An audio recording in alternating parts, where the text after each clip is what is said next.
Hello, my name is Abigail MacArthur and welcome to the Positively Empowered Kids Festival of Neurodiversity. That would be the one, and I'm not tripping over my words already. Good job, great start, let's go. We are here with three amazing neurodiverse young people, and we are going to just be sitting and asking some questions around what neurodiversity means to them in 2021 as the future and upcoming generation. And I would love to introduce you to these people, but I think they are going to be the best people to introduce themselves. So I'm going to pick one person at random and then they are going to pass on to another person. So without further ado, I would love to introduce you to our first panelist, which is the wonderful Michael Ankers. Thank you, Abby. So, hello everyone, my name is Mike Ankers, and as Abby said, I am neurodiverse because I have autism and several special needs, dyspraxia, and muscle tone. I am Mike Ankers. I'm a 16-year-old aspiring singer-songwriter from Chadderton in Oldham. I have my own Instagram chat show, my Instagram called Michael's Marvelous Instagram Chat Show, where I sort of what we're doing now, where I interview people from all around the world. I've interviewed people from obviously England, but also like Canada and USA, but mainly I'm currently a performing arts student at Oldham College, studying performing arts, and an aspiring singer-songwriter and YouTuber with my YouTube channel, Mike Ankers Music, and my blog channel, Mike Ankers Vlog. That's me. And now I would love to introduce you to a very good friend of mine, a very new friend, Charlie. Thank you. So my name's Charlie. I'm 14 years old and I'm a neurodiverse advocate because I have a number of mental diagnoses. Sorry, I'm not tripping over my words now. Neurodevelopmental, Charlie. Yeah. So obviously I've been working with Tam's journey. I've been working with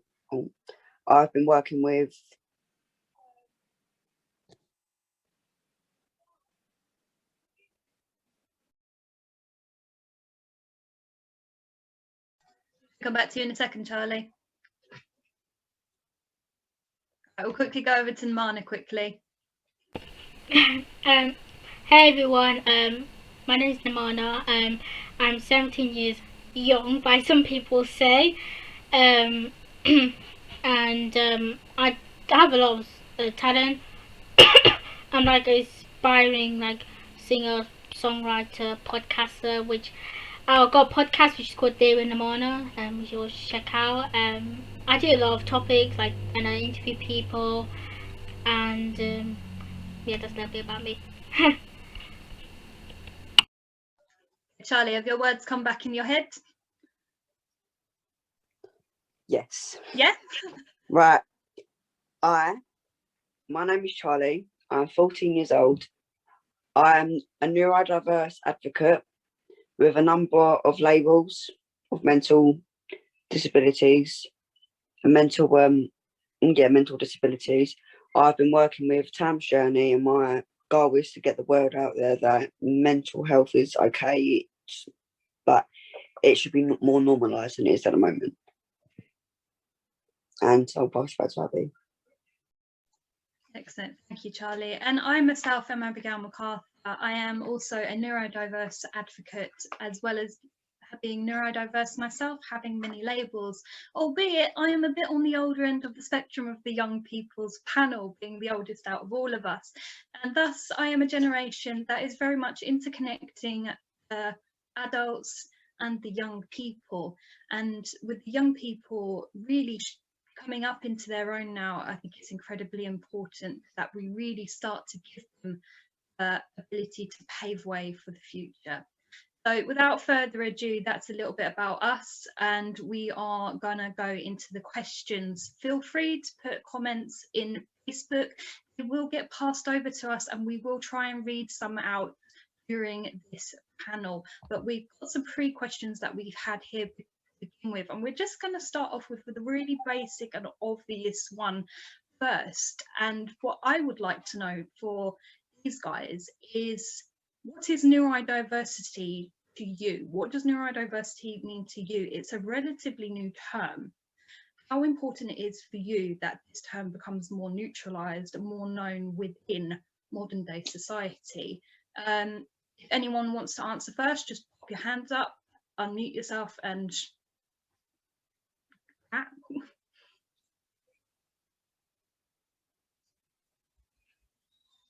if you don't, I'm just going to pick one of you. Oh, wait, lower hand, Charlie. How did you do that? I clicked, I'm on my phone, but I clicked more. There we go, Charlie, take it away. Right. My personal definition of neurodiversity is a spectrum of mental and physical disabilities or diagnosis where you have other struggles, more struggles than other people in daily life will have. It's not easy to explain, it's not easy to deal with, and it's not an easy thing together, but it's something you can't help, and you're part of that spectrum. Does that make any sense? Perfect sense, Charlie. Who would like to go next? Namana has her little hand up. Go for it.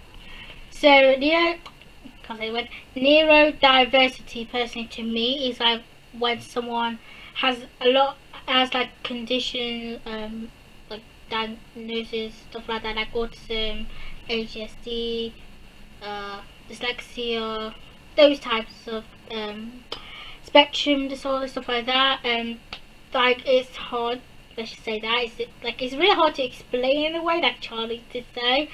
And like personally, I have autism and a lot of other conditions. Like I don't want to say it's a long list to say that, and yeah, it's really hard to explain, and it will be with us for a really long time. And yeah, that's all I'm gonna say.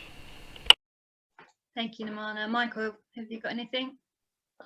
Yeah, so my sort of understanding of neurodiversity, like Abby said, it's a quite a fairly new term, and I hadn't heard of it. Well, I'd heard of it, but I hadn't heard of it properly until I was, approached about doing this panel. So my understanding of it first, obviously, like said, like learning it covers a wide range of learning difficulties, mental and physical disabilities. Like I have autism, dyslexia, and all things like that. So it covers a lot of things, and I think for me, it's the term neurodiverse is obviously about it covers a range of different things instead of just being like you have this, like Charlie was saying about labels. But yeah, that's all I wanted to say. Lovely, thank you. And that is pretty much the long and short of it. It is a relatively new term, but it is becoming the most friendly and neutral term to describe anybody who has a unique brain, albeit through a disability, learning, mental, invisible, visible, you name it.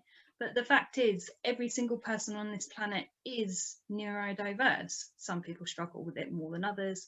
Some people need more support with it. And those are the people that we are trying to advocate for. And so I've lost my questions, which is great. What people want to know is, imagine if you come across an adult who has no experience with neurodiversity at all. So you're talking probably the generation older than me. As a young person, what would you want adults to know about neurodiversity that would be able to help you? Let's say in personal life, because we do have a question that sort of specifically comes to school next. So more in everyday life. Does anyone want to have a go at answering that? Michael? Yes, right, I'll give you an example. So obviously I have autism, and like neurodiverse itself, when sort of autism was first know, it was like this. Even though obviously not a lot of people are not don't always understand it until you sort of experience it and learn about it. So I think, like we got all just any of the traditions, multiple traditions of being neurodiverse, is how I think what the need people, obviously adults need to, obviously, like if you have kids or younger siblings or nieces and nephews, grandkids, whatever, or you just like you say if you're a teacher, for example, I think what they need to understand is in every sort of everyday life is how they can help you. It's like how that obviously a lot of part of it is like mental health. So knowing sort of the services that are available to help you with mental health, like say if you need a counsellor or something like that, but also obviously just in everyday life, just doing like general things like knowing what will help. Because I've talked about this on YouTube and stuff, about knowing how to help you de-stress, like in everyday life. Say if you're in a for some people they don't like being in a massive crowded room. So say if they felt like overwhelmed, and their parent also is an adult there or whoever, knowing how to what's the thing? Oh yeah, knowing how to sort of like calm them down and like how find a quiet space, go for a walk, whatever, and then so I waffled on there, but that's what I wanted to say. Lovely. Just before I pass on to Charlie, we have already had a comment on our Facebook Live, which I'm going to read out now. This is from someone called Kirsty, and she says, "It is amazing that talking about these things are so encouraged now. It's been a long time coming. So proud of everyone, and I'm especially proud of you three guys as well." So we are getting a lot of love from the comments already, so well done, guys. Please keep it up. Now, following on the conversation and what Michael was saying, Charlie, I believe, is ready to give an answer next. So you had asked, what would I say to a person, an adult who's a generation up from you, who had not known anything about neurodiversity? Am I correct? Yeah, so someone who's never come across that term before.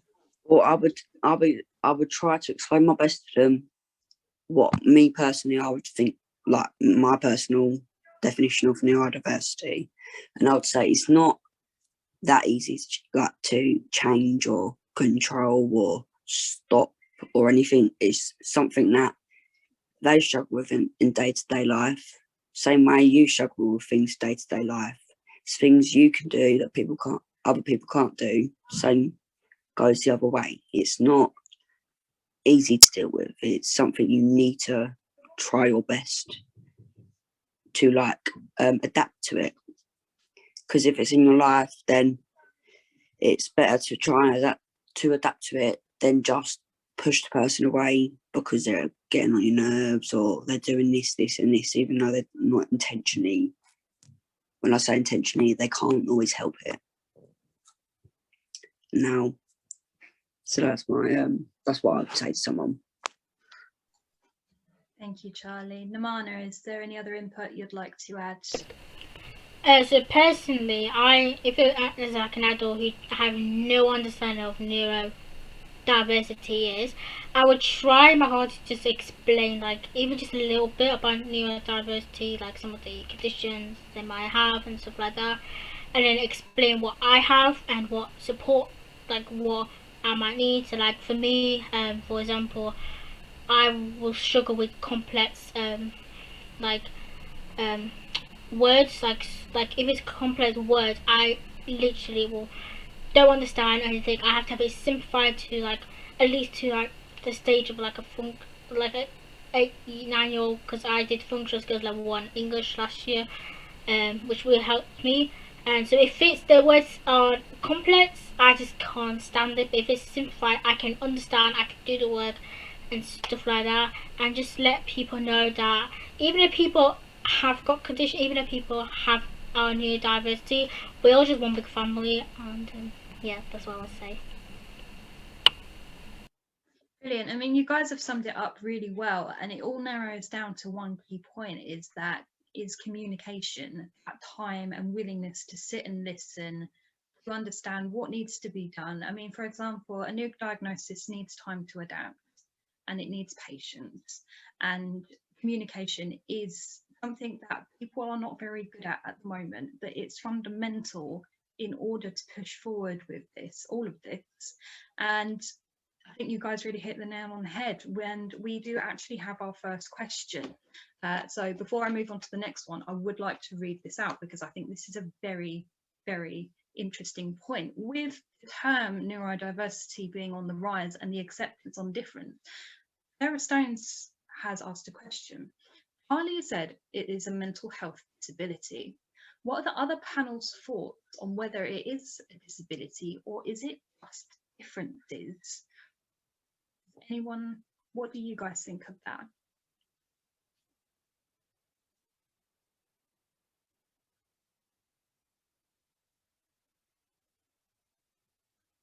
Yeah, 5 seconds. Michael, there we go. So this is a very good question, Sarah. So I and obviously Charlie explained it very well. So my opinion of it, I think, obviously, you know, like when we've been saying about labels, you can be labelled as, you know, different, which obviously to some extent is true, but in that sense, being different is a good thing. Obviously, some people might bully and say, oh, whatever. But I think with it being like obviously like mental health, and I think it is. I'd say it's in a way it's a bit of both. Obviously, it's like you've got a different thing to what some people may not have and whatever. But I think disability as well, because obviously it is, you know, a disability. Like you were saying, like invisible, visible. Like mental health is also obviously a lot of the time invisible. Sometimes there might be key signs about it was visible, but you might always be able to see.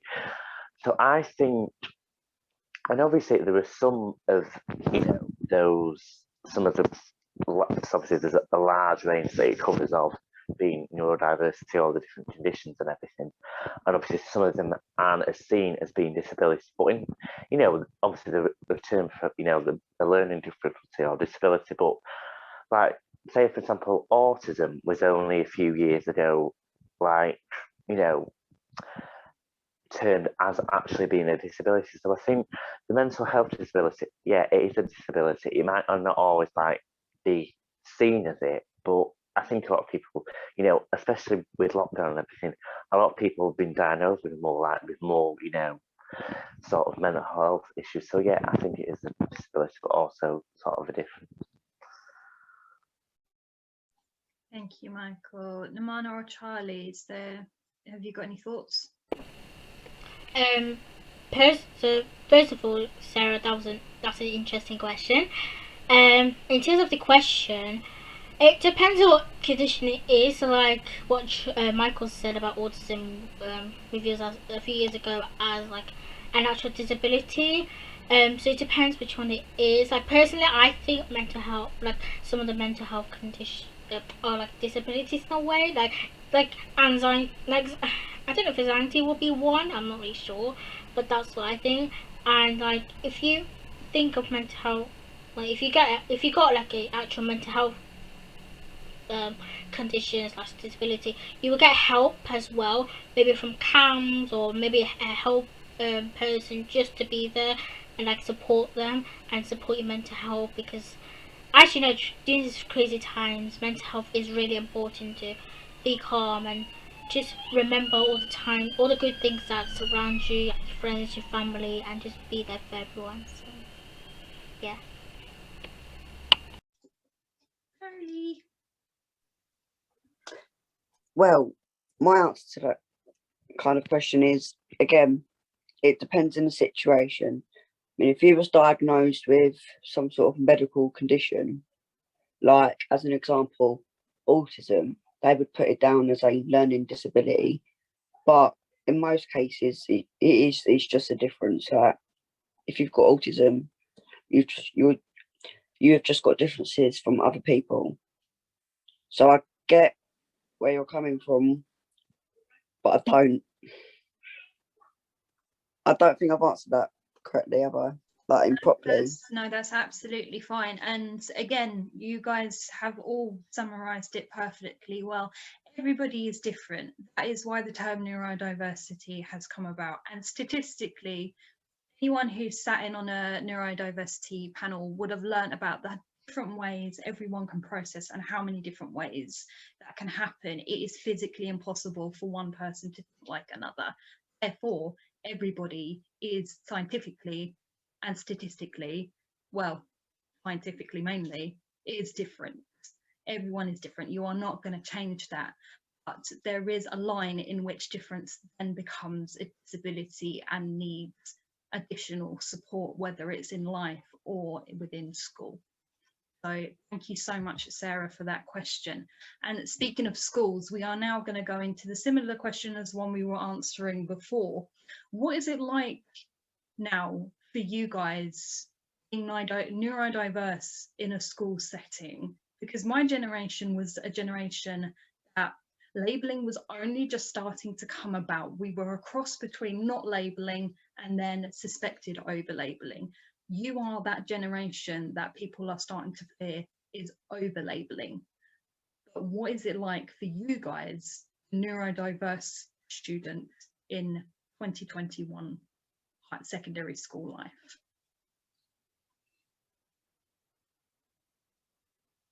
Nimana. So, my life as a neurodiversity young person who's actually I'm actually in college, actually, if anyone was wondering. I'm studying early years education, so with that it sort of helps me understand like children in a way, because we're learning for people who've got special needs and stuff like that. But that's just a little bit of my course. In terms of my myself, I'm actually like the only person in my course who's got like who's neurodiversity. So this college is really trying to support me, like, because I've got like a physical condition, like a back condition. They put a special chair for me. They put footstools. In terms of the autism, they just like visual stuff, like helping me, like support me in any way. Like I've got like a TA just to help me in any way. I've got like a laptop because I'm a hand turner. So it's like they're trying to support you, but like whenever you can, in a way, like as long as you explain to them what conditions you got and what needs you might, what support you might need in a way. So maybe like a laptop, a lift pass, for example. Just those things will help you on a day-to-day basis. Personally, for me, even though I can have to fight in a way sometimes, that's why I've been in secondary school, because me and my mum was like kind of like not fighting, but like trying to explain, persuade of it, just to get the things I need. Yeah, that's the answer. Awesome, thank you. Just before I continue on to Michael and Charlie, we are already coming up to the end of our time slot. We have been allowed to go a little bit over 5 p.m, so I really do encourage the audience, if you have any personal questions you want to ask, please get them into the Facebook comments now below, because we will probably only have time to finish this question and maybe one more before we have to hit off.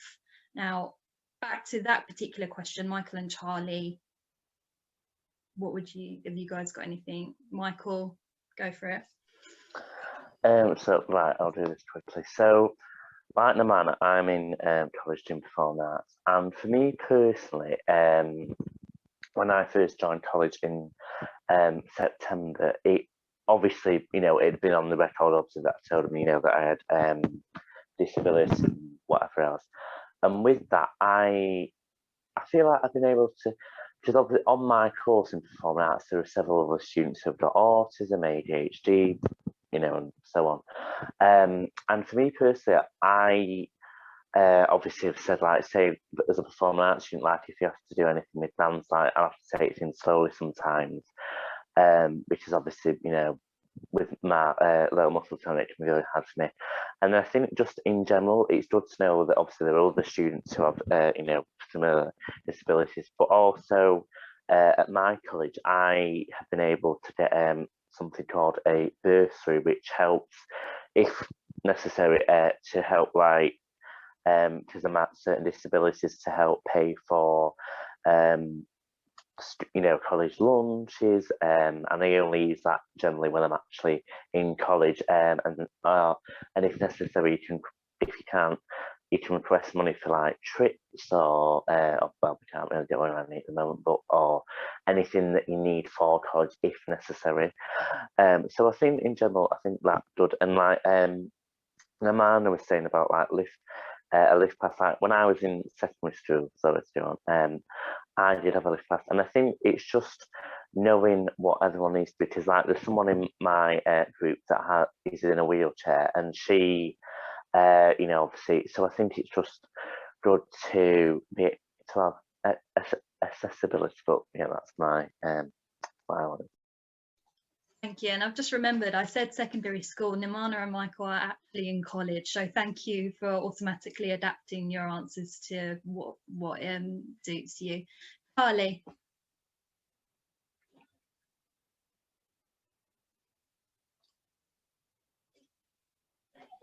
Oh, sorry, I don't know why the mute button wasn't working then. So, I've been trying to think of an answer, because for some reason at the moment I'm a mess. But I cannot get words into my head to have an answer. So I do really apologise. I feel like I'm ruining all this. You don't have to answer this question. You're not obliged. You're not. You know what? The next question. It's fine. Not everybody has the answer for everything. So we've had some pretty intense questions, and we are now at the end of our time. So if it's okay with the pet gods, I would like to end it with the fifth question that was on our list, which is, it could be a bit more of a positive, uplifting one. And I think that's really important, because at the end of the day, we are here to celebrate neurodiversity. It is Neurodiversity Week across the UK, and it is really important that we embrace this new term. We embrace all of the people that come under it. So guys, what everybody wants to know is, what is the positives of being neurodiverse? What makes your neurodiversity you?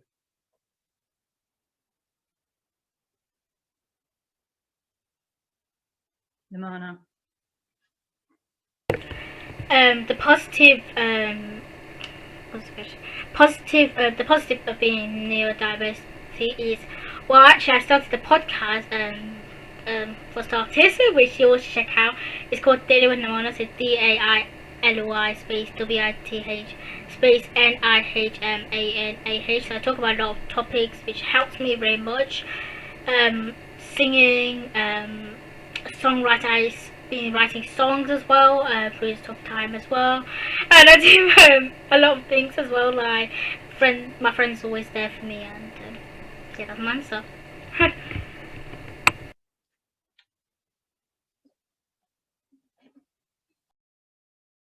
Okay, sorry, we have had another question come through, so we do get to do another question after this, but I would like to just quickly carry on with this lovely, positive, uplifting question. So we've got both hands raised at the same time, so I'm going to have to... Michael.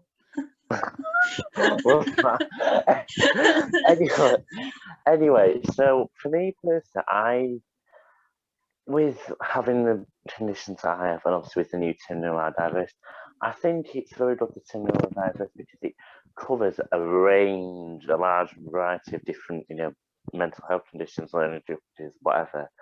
And I think for me personally, being neurodiverse, being autistic, being dyslexic, whatever, I've been able to, I feel like I've been, more confident to do more. Obviously, like in performing arts, I've got to be confident to act. So, I'm like very like, when you meet me, I'm a bit of a diva, so to speak.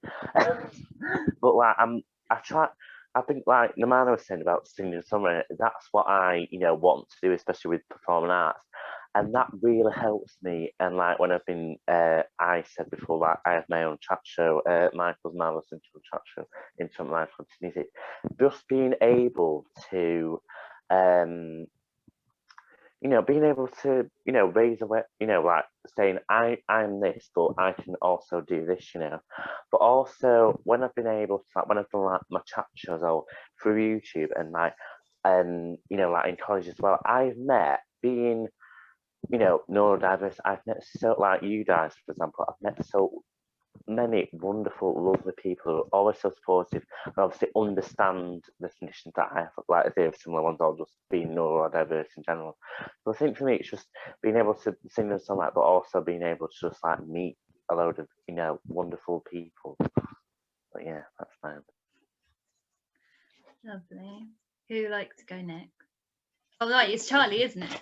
Charlie. Hello. Oh yeah, I'm unmuted. Right. Yeah. I like the positives of me being neurodiverse is the fact that I can now express my own perspective or or hold on, sorry about that. I've forgotten my words now. You were saying about the positives. Yeah, the you said positives that, about neurodiverse is being. I'm so sorry. I'm so sorry about that. Right. The positives about being neurodiverse is that I can now share my own perspective, my own point of view, and try to help others who don't understand the neurodiversity and don't understand why other people can be different to them. I can express my own point of view, my own point of view and how it is, how it feels for them, instead of it, you know, being a bit of a difficult thing for the other person to understand. I might be able to put a bit of insight into someone's mind and like understanding of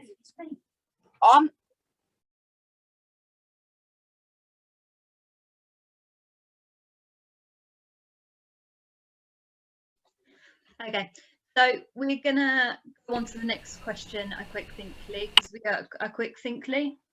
I think quickly.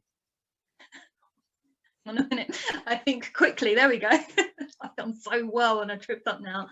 We have one more question, and this is actually a really, really good question, and the gods have allowed us to have this one.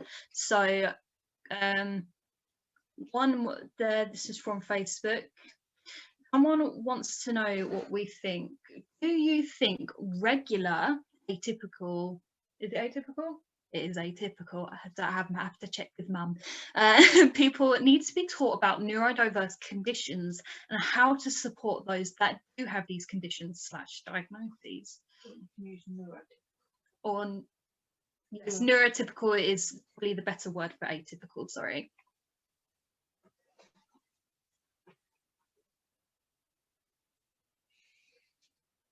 5-second countdown, or I'm going to pick. There we go, Michael. Right, so I think, like when we were saying before about like, you know, teaching an adult or anyone, to be able to support, like in Stuart, like when we were saying in Stuart, I think it's, say if it was a teacher, for example, it's about having the training and, you know, the accessibility. Because when I was in primary school, for example, there was this lovely little girl. I think she was in year 2 and I was in year 6, and she had she had many, you know, she was based in neurodiverse, and she had a very bad heart condition as well, and she needed like a chairlift for the stairs. And it's one of those things, schools obviously, you know, they are becoming more accessible, you know, every year and whatever, but I think as well being able to teach people about neurodiverse, that I've done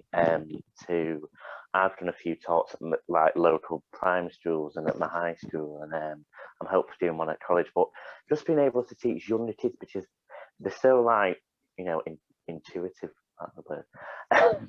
to like know what to do, and you know, and like ask, like once I'm sorry to waffle on, but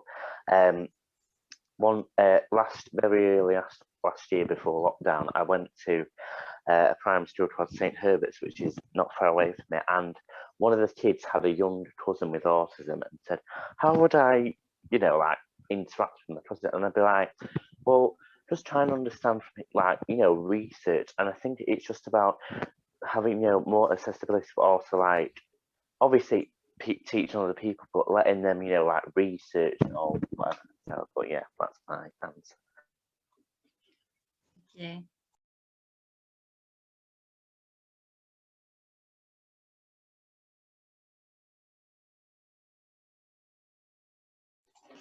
I didn't unmute myself, but Yeah, no. you did. That's what I'm thinking. I'll go next. For me personally, it's about the training, like for the neurodiversity, like train, like have different sessions about each conditions and that. So one for autism, one for dyslexia, one for maybe hypertonia, one for different conditions. Basically, I know what they're going through and what support they will need. Because myself, I have a younger brother who's got autism and some other conditions, so his teachers and school and Sunko now they're trying to adapt it. They're trying to simplify. I think one of them is like it's not doing. I think it's not doing work in his level because of his mental. I think because of his autism comprehension needs is a bit thingy. Yeah, and yeah, just basically support them whenever they can. So like for myself, I need the lift pass. I need like a laptop or a special chair and all the other stuff. Just basically how I feel and how I'm going to be able to do my work. Who am I? So, yeah, and it's a weak answer, but yeah. Yeah, no, and I think you guys are absolutely right. Again, it all comes back to communication, understanding, and willingness to learn.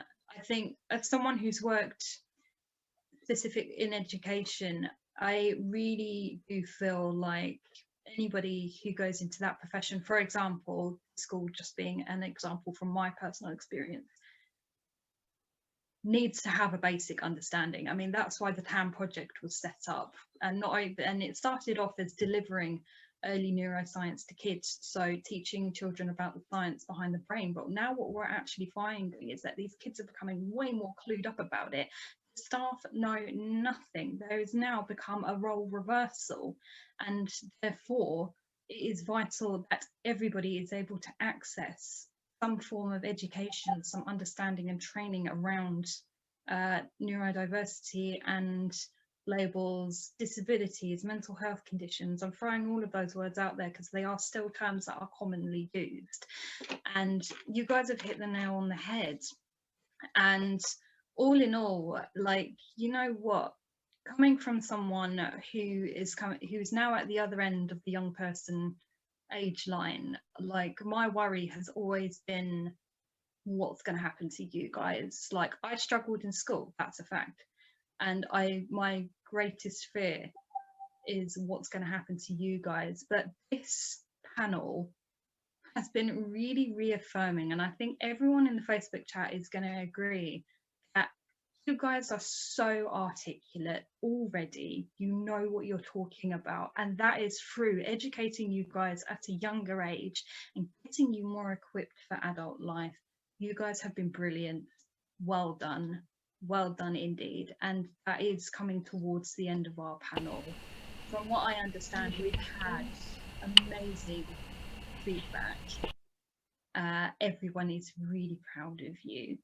So before we start saying our goodbyes and stuff, where can other people find you if they want to know more people about you?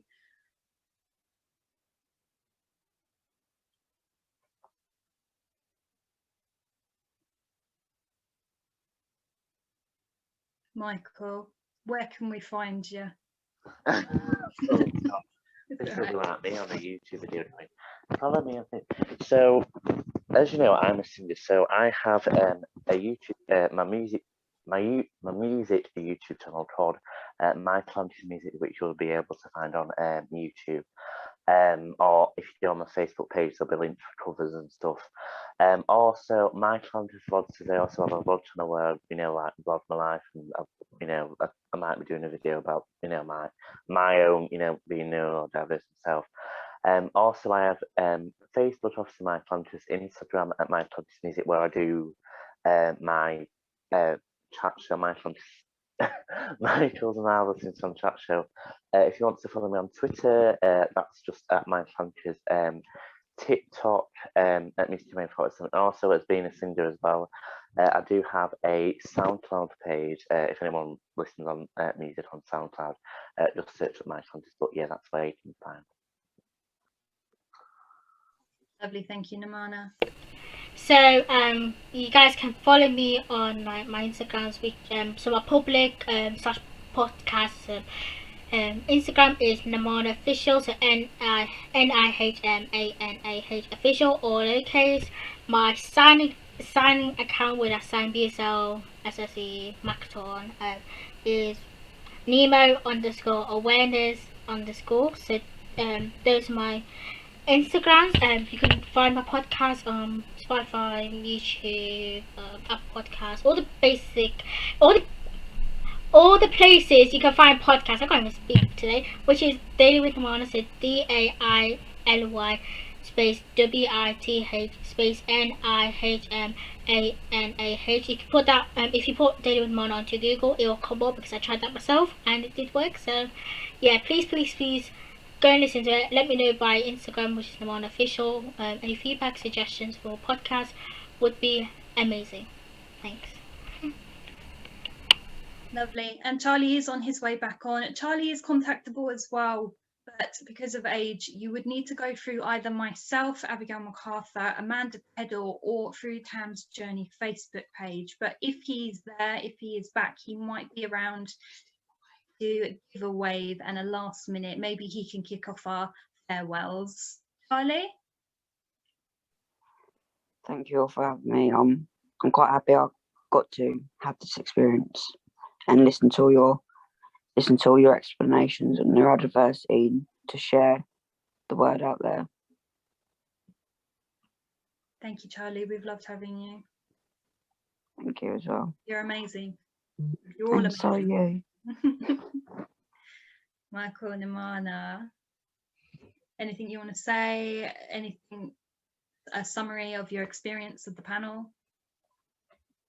Oh, you both put your hands up at the same time. I'm gonna have to do you again. I'm gonna go Namana.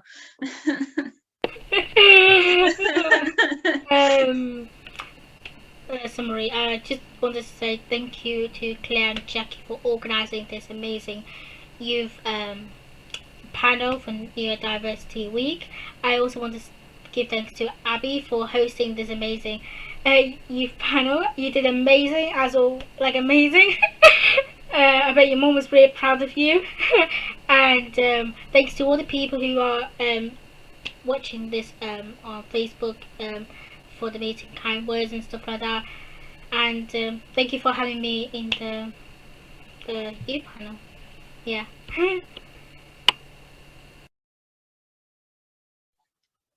Michael, you're up. Yeah, so again, as everyone said, thank you to obviously Claire and Jackie for letting me be part of this, obviously, because when we had our meeting on Tuesday, I came across Positive Power Kids from Namana, so thank you very much for them for being part of it. I'd love to be involved with any future events as well. Well done to Abby for being a host. You were wonderful. You did a very good job of introducing everyone and asking questions. You did very well. And obviously well done to Namana and Charlie for obviously contributing and doing wonderful explanations. And thank you to everyone on Facebook who's been watching. And it's been a lovely day meeting, getting to know some people properly, and obviously meeting Marisa and Jim as well. And just in general, thank you very much. And it's been really good to learn about everyone's experiences of neurodiverse. But thank you. Beautiful. And of course, a massive thank you from me. Thank you to Jackie and Claire of Positively Empowered Kids Festival for giving me the opportunity to be able to host this. It is a huge honour and privilege to be surrounded by these wonderful young people and just have an opportunity to get those voices out there. You can find me as well on social media. You can find me on Facebook under Abigail MacArthur, or you can find me on my A Comorbid World page, which is my illustration series. You can find that on Instagram and Facebook under the same names. And with that, we are going to wrap up. Thank you so much, everyone, for joining. We greatly appreciate this. This has been Positively Empowered Kids Neurodiversity Week. We appreciate and thank every single person who has taken part in an attempt and quite successfully, if I may say so myself, raise awareness of neurodiversity and paving the way for a much better future for our younger generation. And with that being said, much love to all, take care, and please stay safe during this pandemic. And that is a goodbye from us at the Positively Empowered Kids Youth Festival, the youth panel. Bye everybody.